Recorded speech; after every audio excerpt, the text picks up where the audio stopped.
પ્રયાસ કર્યો હતો। વાયરલ મેસેજની તપાસ માટે અમારા સંવાદદાતાએ ENT surgeon doctor Himanshu Thakkar સાથે મુલાકાત કરી હતી।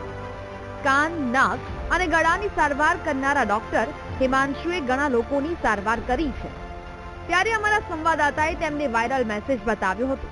બાળકોની માલિશને લઈને જે દાવો મેસેજમાં કરાયો છે તેનો અભ્યાસ કર્યા પછી ડોક્ટરે શું કહ્યું આવો જોઈએ।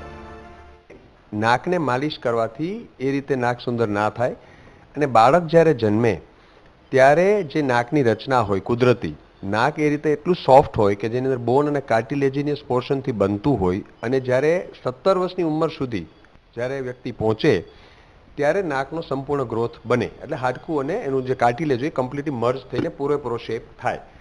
હવે જ્યારે બાળક નાનું હોય ત્યારે એકદમ સોફ્ટ બોન હોય, પ્રેશર આપવાથી એ બોનને ફ્રેક્ચર પણ થઈ શકે, નાકની અંદરથી બ્લીડિંગ પણ થઈ શકે કારણ કે નાકની અંદર ઝીણી ઝીણી નસો આવેલી હોય એટલે જો બહુ પ્રેશર આપીએ તો નાકની અંદર ડેમેજ થાય અને હાડકું ક્યારેક ક્રેક થઈ જાય એટલે એ દબાવાથી નાક સીધું થઈ જાય એ શક્યતા નથી। આ બહારની રચના છે નાકની જે આ રીતે હોય અને અંદરની રચના આ રીતની છે એટલે ઘણીવાર કેવું થાય કે આ જે ઉપર જે તમે પતલી પતલી નસો જોવો છો એ ઉપર તમે પ્રેશર આપો તો હાડકું એકદમ સોફ્ટ હોય એટલે એ ક્રેક થઈ જાય અને જે હાડકું ક્રેક થાય તો એમાંથી બ્લીડિંગ ચાલુ થઈ જાય।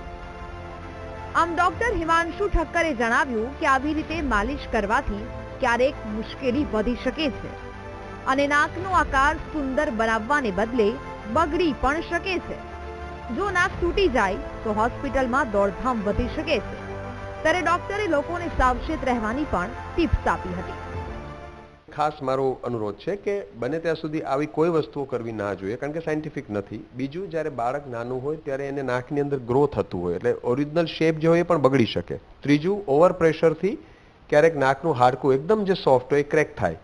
ચોથું, નાકમાંથી બ્લીડિંગ પણ થઈ શકે કારણ કે તમને ખ્યાલ ન હોય તમે પ્રેશર કેટલું આપો છો એટલે ઘણીવાર આ બધી સમસ્યાઓ ઉદ્ભવી શકે એટલે આ બધી વસ્તુઓ ટાળવી જોઈએ। આમ વીટીવી ન્યૂઝની તપાસમાં સ્પષ્ટ થયું છે કે બાળકોના નાકની માલિશની જરૂર નથી। નાક કુદરતી રીતે આકાર મેળવી લે છે।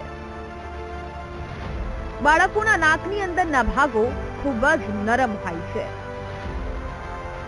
માલિશ કરતા વધુ દબાણ આવે તો નાક તૂટી શકે। માટે જે લોકો હજી પણ ખૂબ જ આગ્રહ સાથે બાળકના નાકની માલિશ કરે છે તેમના માટે આ ચેતવણી રૂપ રિપોર્ટ છે। અમારી તપાસમાં વાયરલ આ મેસેજ સાચો સાબિત થયો છે। કેમેરામેન નિશિત ગઢિયા સાથે ભાવેશ સોંદરવા, વીટીવી ન્યૂઝ, રાજકોટ।